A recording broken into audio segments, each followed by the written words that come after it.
What's up mga kalapabro? Ngayon po, andito po tayo sa ating loft at magpapakawala po tayo ngayon ng ating kalapate na si Uno.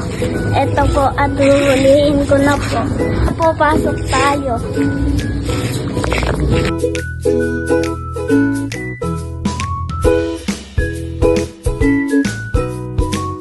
Mga kalapabro, nahuli na nga po natin si Uno.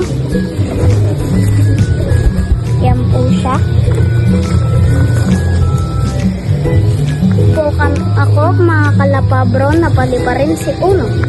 Tara po. So, yan po, mga kalapabro, papakawalan na po natin si Uno. Ito po. 1, 2,